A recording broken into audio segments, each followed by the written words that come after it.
जरांगेंच्या भेटीला जाणार आहे। महत्त्वाची आणि मोठी बातमी, संभाजीनगरचे विभागीय आयुक्त जरांगेंच्या भेटीला गेलेले आहेत। महत्त्वाची आणि मोठी बातमी आपण पाहताय। लोणावळ्यामधून आता मनोज जरांगे पाटील यांचा पायी मोर्चा जो आहे तो नवी मुंबईमध्ये येणार आहे आणि आज रात्रीचा मुक्काम वाशीमध्ये असणार आहे आणि उद्या मुंबईमध्ये आपण धडकणार असल्याचं मनोज जरांगे पाटील यांनी जाहीर केलेलं आहे। मात्र सरकारचं शिष्टमंडळ मनोज जरांगे पाटील यांची भेट घेण्यासाठी आता पोहोचलेले आहेत। छत्रपती संभाजीनगरचे विभागीय आयुक्त जे आहेत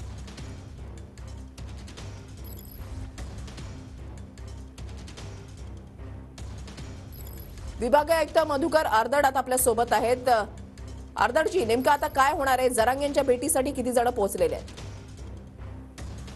मनोज जरांगेंचा मोर्चा हा सध्या लोणावळ्यामध्ये आहे आणि विभागीय आयुक्त जे आहेत ते आता पोहोचलेले आहेत। सरकारचं शिष्टमंडळ मनोज जरांगे पाटील यांच्या भेटीसाठी पोहोचलेले आहे। संभाजीनगरचे विभागीय आयुक्त जे आहेत ते जरांगेंच्या भेटीसाठी पोहोचलेले आहेत। जरांगे सध्या लोणावळ्यामध्ये आहेत आणि संध्याकाळपर्यंत ते नवी मुंबईमध्ये येतील।